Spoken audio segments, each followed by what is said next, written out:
The ranch was silent in a way that felt heavy, like the land itself was holding its breath. Every evening, as the sun sank behind the wide Texas plains, one man stood alone by his fence, wondering how a life could be so big and yet feel so empty.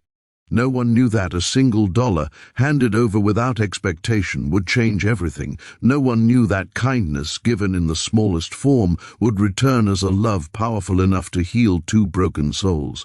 Before the story begins, take a moment to support Soul Tales. If stories about kindness, hope, and unexpected love move your heart, please subscribe to the channel, like this video, and share your thoughts in the comments. Your support helps these stories reach people who need them most. The rancher's name was Eli Carter. He was in his early 40s, tall and broad-shouldered, with hands rough from years of honest work. He owned a stretch of land that went on farther than the eye could see, yet he lived in a small wooden house that felt too quiet at night. His wife had passed away years earlier, and though time had moved on, his heart had not fully followed. Eli wasn't a bitter man. He worked hard, paid his workers fairly, and helped neighbors when he could. But loneliness followed him like a shadow.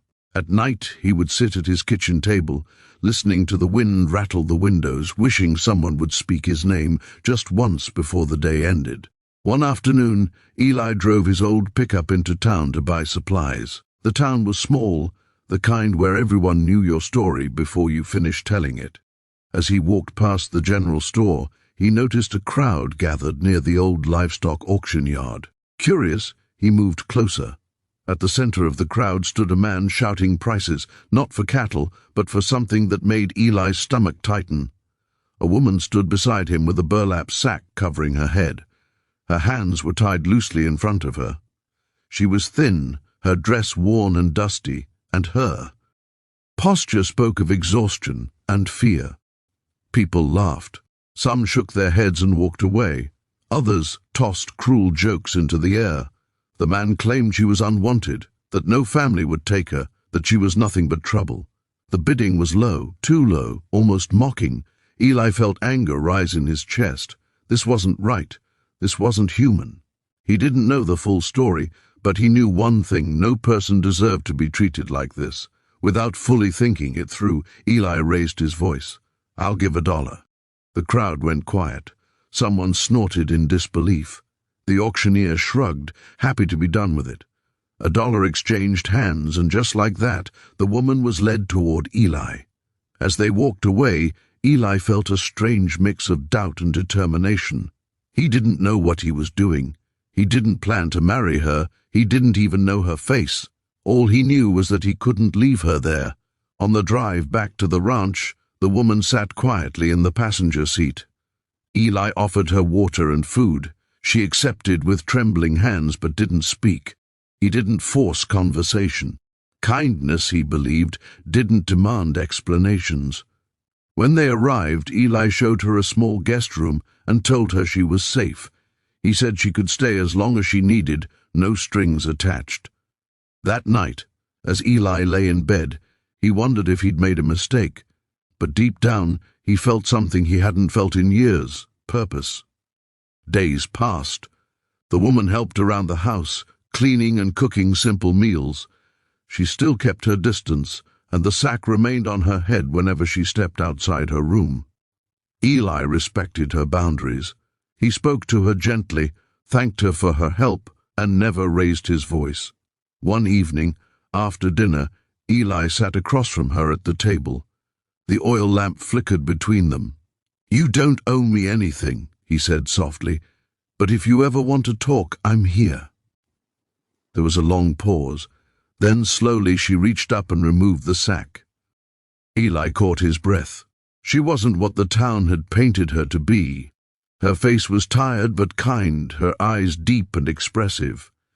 There was pain there, yes, but also strength. "My name is Anna," she said, her voice barely above a whisper.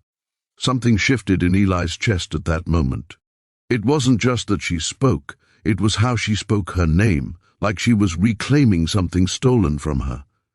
Over the following weeks, Anna began to share her story. She had lost her parents young, been passed from place to place, treated more like a burden than a person. When she finally stood up for herself, she was cast out and labeled as trouble. The sack, she said, was meant to erase her identity. Eli listened without interrupting. He didn't try to fix everything, he simply listened, offering understanding instead of judgment. Slowly, the ranch changed. Laughter returned to the house. Meals became moments of connection. Even the land seemed warmer. Eli found himself smiling more, working with renewed energy. Anna began to heal, finding confidence in the simple routines of daily life. One night, as they sat on the porch watching the stars, Anna said, "You didn't have to help me." Eli nodded. "I know, but I wanted to." She looked at him then, really looked at him, and for the first time she smiled. Months later, Eli realized something that scared him. He was in love. Not because Anna owed him anything, not because he rescued her, but because she was kind, resilient, and real. He worried his feelings might complicate things, but honesty had become the foundation of their bond. When he finally spoke, his voice shook. "Anna, I don't expect anything from you, but I care about you deeply." Anna's eyes filled with tears. "I care about you too," she said. "You treated me like a human when the world didn't." Their marriage was small and simple. No grand crowd, no expensive celebration. Just two people standing together, choosing kindness and commitment. Word spread through town, and some people felt shame for how they'd laughed that day. Others learned something important. Eli didn't marry Anna because he bought her for $1. He married her because kindness opened a door neither of them knew existed. Years later, people would say that ranch became a place of healing. Travelers were welcomed, neighbors helped, and stories of compassion spread far beyond the fences. Eli and Anna showed everyone that the smallest act of kindness can change lives forever. In the end, this story isn't about a rancher or a woman with a sack on her head. It's about what happens when we see someone's humanity instead of their label. Kindness doesn't need permission. It doesn't need applause. It only needs a willing heart. If this story touched you, remember this. One kind choice, no matter how small, can rewrite someone's entire future.